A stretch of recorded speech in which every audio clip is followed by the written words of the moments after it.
A chuva fina e persistente batia contra as imensas vidraças do Leciel, transformando a paisagem de São Paulo em um tapete de luzes borradas e distantes. No topo do arranha-céu, o restaurante exalava uma atmosfera de riqueza estéril, onde o som predominante era o tilintar discreto dos talheres contra a porcelana e o murmúrio contido de conversas sem emoção. O ambiente minimalista e frio parecia projetado para isolar seus frequentadores do caos da metrópole lá embaixo, mas acabava por aprisioná-los em um silêncio opressor, um vácuo que ecoava a solidão de muitos dos presentes. Naquela noite gelada, em uma mesa para dois ocupada por apenas um, essa solidão tinha um nome e um rosto. Arthur Monteiro estava ali, uma ilha de poder e isolamento em meio a um oceano de luxo indiferente, celebrando mais uma vitória que não tinha com quem compartilhar. Aos 55 anos, Arthur era a personificação do sucesso. Seu terno italiano, cortado sob medida, não exibia uma única ruga. Seus cabelos grisalhos estavam penteados com uma precisão matemática. Ele era o CEO de uma gigante de tecnologia, um homem que havia construído um império a partir do nada, sacrificando tudo pelo caminho. Seu rosto era uma máscara de controle e indiferença. Mas seus olhos, quando não estavam fixos na tela brilhante do celular, traíam um cansaço profundo, uma ausência de brilho que dinheiro algum poderia comprar. Ele ergueu a taça de vinho em um brinde silencioso a si mesmo, um gesto para marcar o fechamento de um negócio bilionário. No dedo mínimo de sua mão esquerda, destoando de um relógio que valia um apartamento, um simples anel de prata parecia um fantasma de outra vida, um segredo guardado à vista de todos. Foi quando a jovem garçonete se aproximou, movendo-se com uma graça silenciosa que contrastava com sua aparente exaustão. Sofia, com seu uniforme simples, mas impecavelmente limpo, trazia a garrafa do vinho mais caro da casa para resservir a taça de Arthur. Ele mal a notou, absorto nos gráficos e e-mails que dançavam em sua tela. Enquanto ela inclinava a garrafa, sua mão tremeu por uma fração de segundo, o suficiente para que uma gota solitária escapasse e manchasse a toalha de linho branco. Mas não foi o erro que a paralisou. Seus olhos, grandes e expressivos, fixaram-se no anel de prata no dedo dele. Era idêntico, inconfundível. Era o anel que sua mãe guardava em uma pequena caixa de veludo, a única herança e a única lembrança que ela dizia ter de um amor de juventude que o destino levou.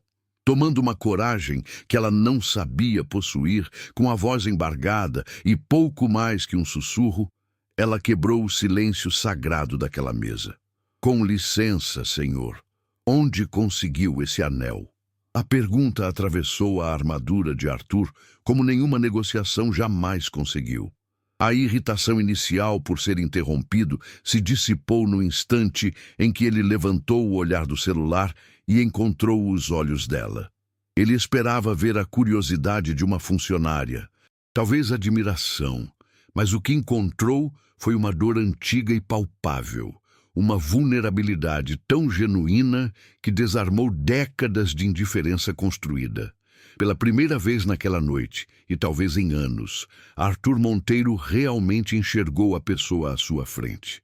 Sua expressão de controle se desfez, substituída por um choque mudo, enquanto a pergunta dela ecoava no espaço entre eles, carregada com o peso de 30 anos de arrependimento.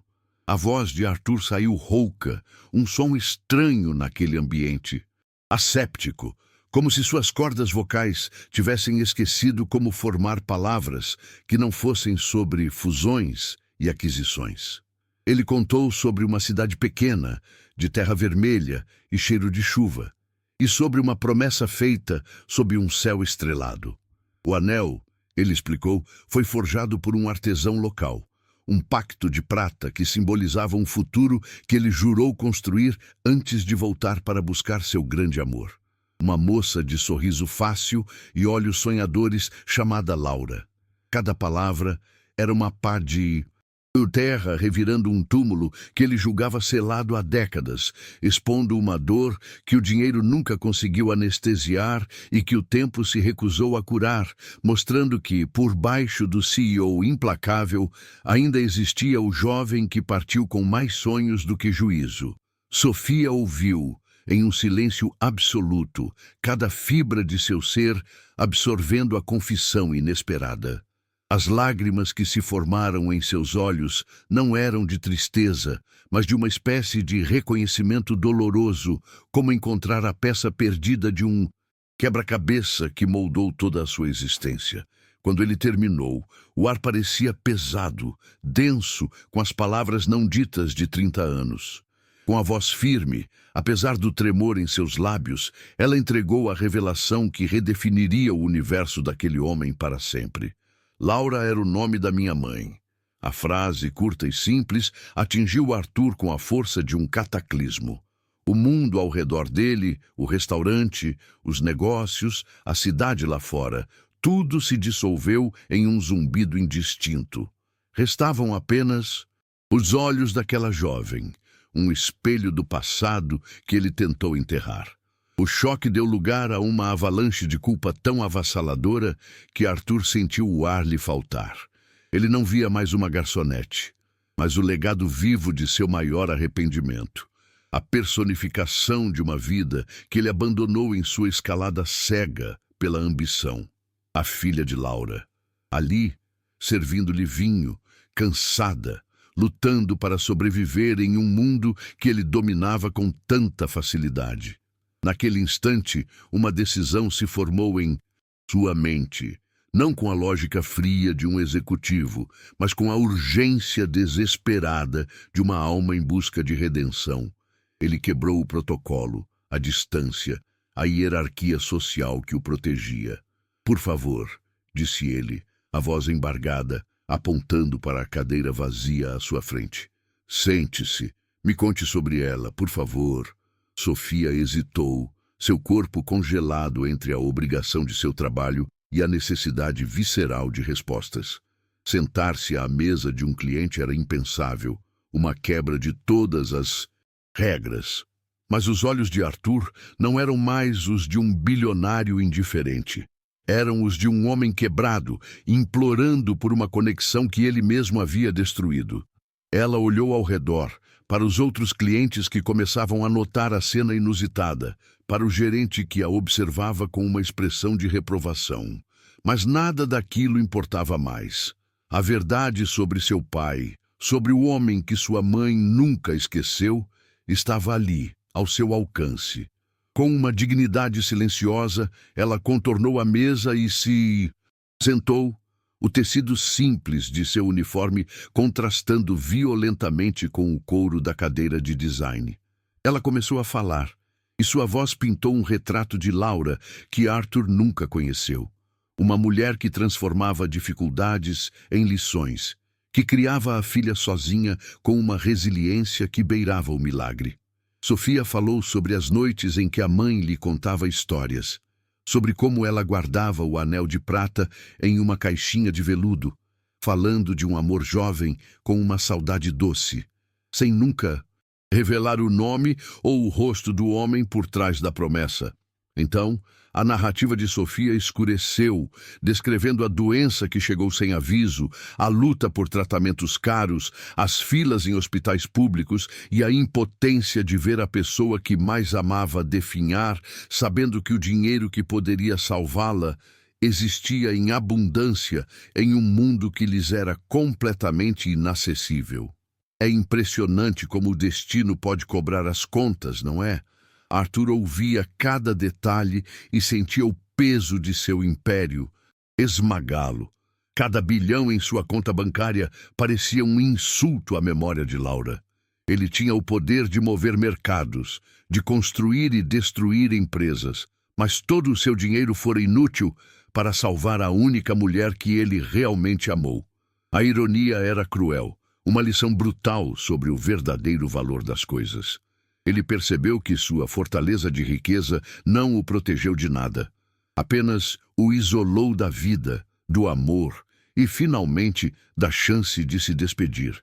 Se histórias que nos fazem refletir sobre a vida também te emocionam, se inscreva no canal. Seu apoio é o que nos permite continuar trazendo esses relatos. A conversa profunda e anômala não passou despercebida. O maître do restaurante, um homem treinado para manter a atmosfera de exclusividade a qualquer custo, aproximou-se da mesa com passos discretos e uma expressão de preocupação contida. Ele se inclinou e sussurrou para Arthur, oferecendo-se para resolver a situação. Um eufemismo claro para dispensar a garçonete que havia quebrado o protocolo. Pela primeira vez, Arthur sentiu uma raiva genuína daquele mundo que ele mesmo ajudara a construir. Com um gesto de mão seco e um olhar que não admitia contestação, ele dispensou o funcionário. "Ela é minha convidada, deixe-nos em paz", ordenou. Aquele pequeno ato de rebelião foi o primeiro tijolo de sua antiga vida que ele conscientemente derrubou. Sofia então mencionou sua avó, a mãe de Laura, uma senhora de 70 anos, endurecida pela vida e pelas perdas que a criou após a morte da filha. Era ela quem guardava as memórias mais antigas e também o ressentimento mais profundo. Sofia descreveu como a avó, às vezes, se referia ao rapaz da capital, com uma amargura que o tempo não conseguiu suavizar, culpando-o por ter enchido a cabeça de sua filha com sonhos e depois tê-la abandonado à própria sorte. Arthur engoliu em seco.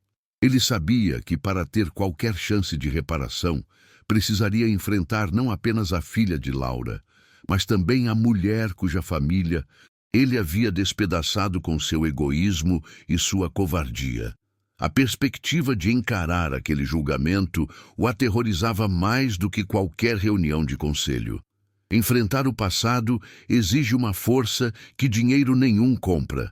Ali, sentado em seu trono de luxo, Arthur Monteiro, o titã da tecnologia, sentia-se pequeno, frágil e completamente despreparado. O medo de ser rejeitado, de ter sua oferta de ajuda vista como uma esmola arrogante, era paralisante. Ele construiu sua identidade sobre uma Controle base de poder.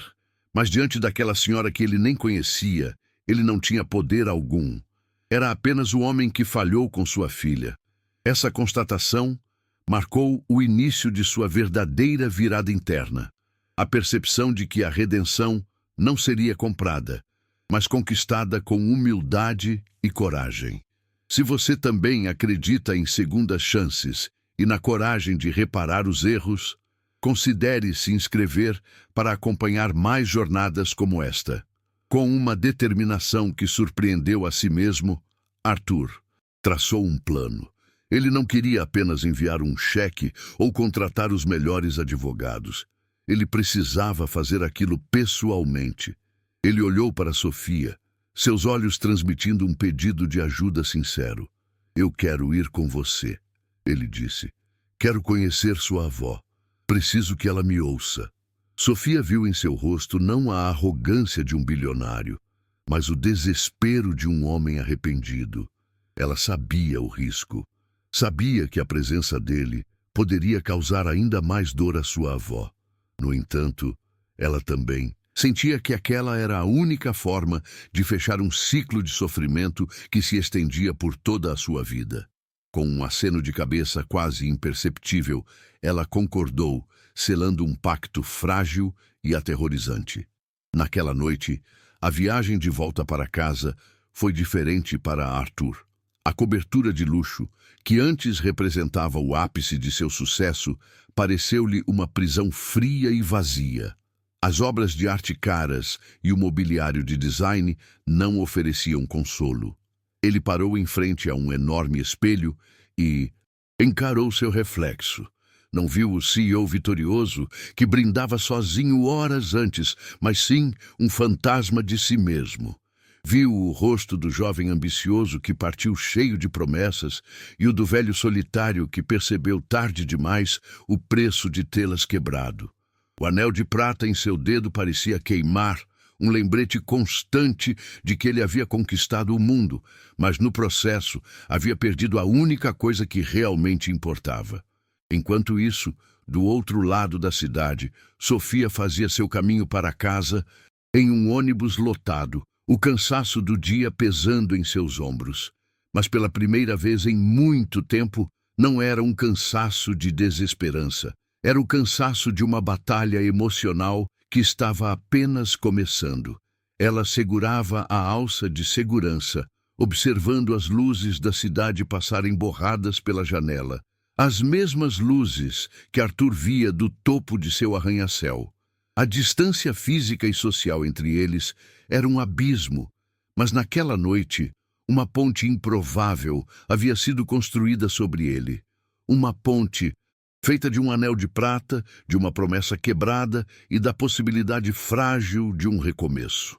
O futuro era incerto, mas um capítulo de dor estava finalmente prestes a ser confrontado. A viagem de volta à pequena cidade do interior foi um mergulho silencioso em um passado que Arthur havia se esforçado por 30 anos para esquecer. As paisagens que passavam pela janela blindada do carro de luxo não eram mais apenas cenários, mas fragmentos de uma vida que ele abandonou. O cheiro de terra molhada que invadiu o ar quando desceram do veículo era o mesmo. A umidade que prometia chuva era a mesma. Pararam em frente a uma casa simples, com a pintura desbotada pelo sol e pelo tempo, cercada por um jardim que, apesar de modesto, era cuidado com um carinho evidente. Ali, na varanda, sentada em uma cadeira de balanço que rangia suavemente, estava a avó de Sofia. Seus olhos, afiados e sem ilusões, fixaram-se em Arthur com o peso de 3 décadas de ressentimento, um tribunal silencioso que nenhuma fortuna poderia influenciar.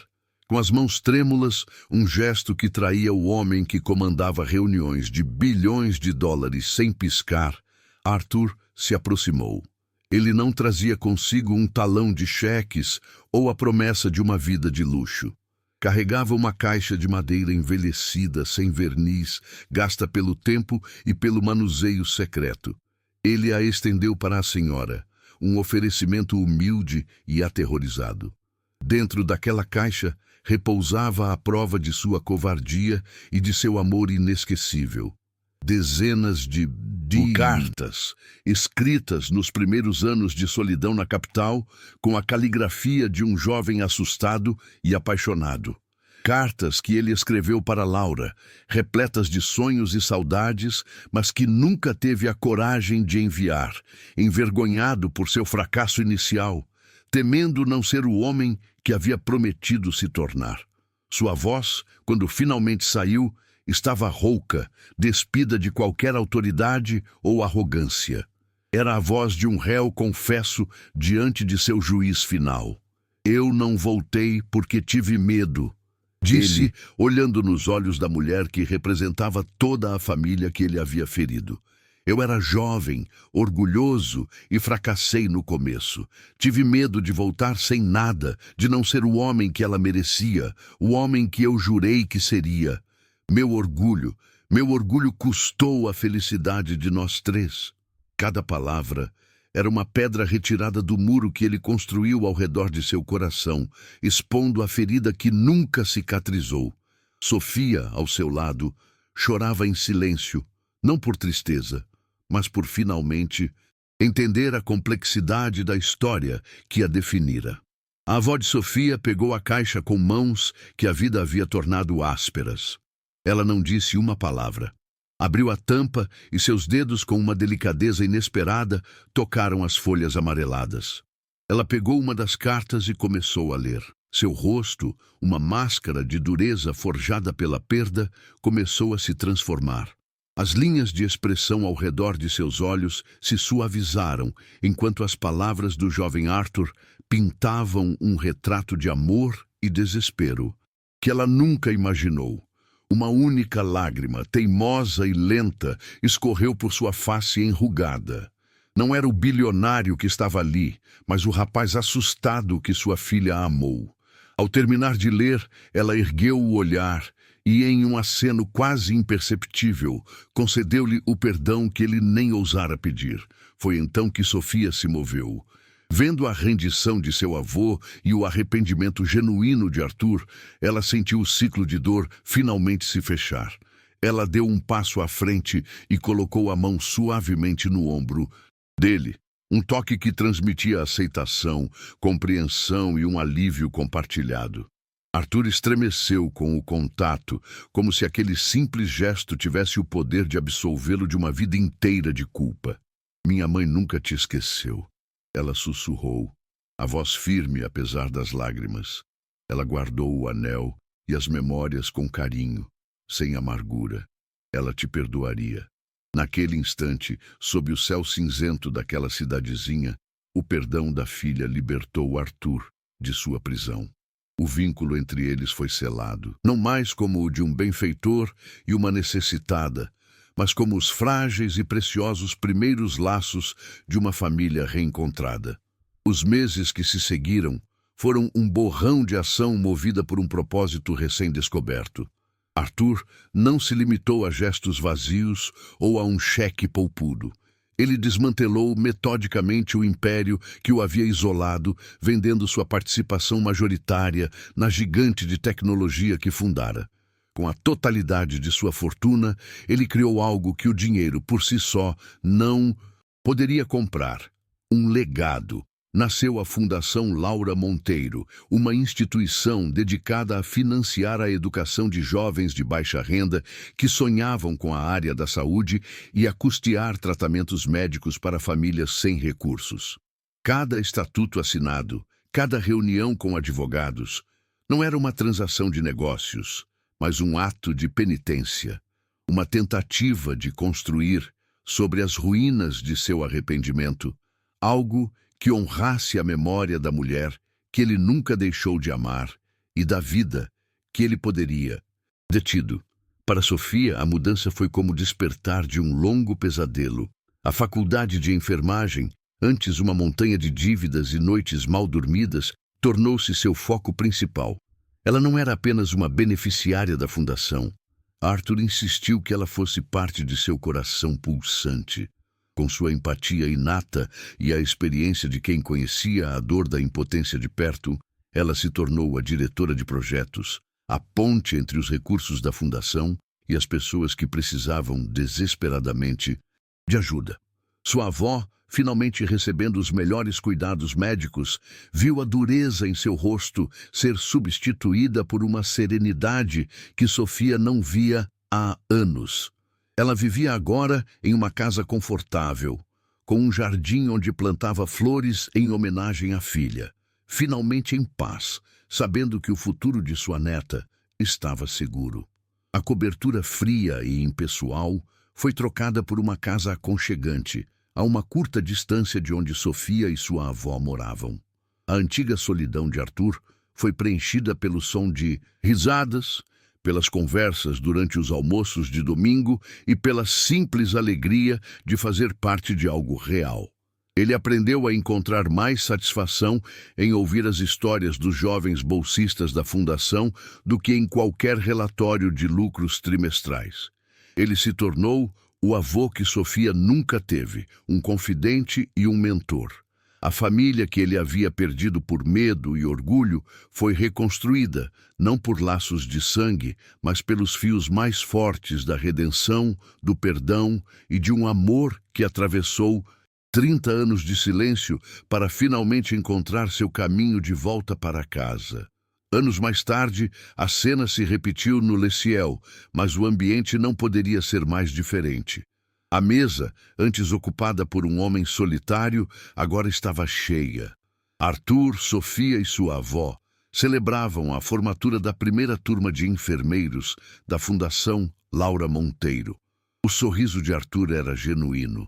Seus olhos brilhavam com uma luz que o sucesso nunca lhe dera. Em um gesto sereno, ele tirou o anel de prata de seu dedo e o colocou na mão de Sofia. Sua mãe gostaria que ele ficasse com você, disse ele, para te lembrar que o amor é a única coisa que realmente vale a pena construir. Histórias como essa nos lembram que a redenção é possível, mesmo após décadas de erros. Se você acredita no poder transformador do perdão, inscreva-se para que possamos continuar a compartilhar narrativas que curam e inspiram.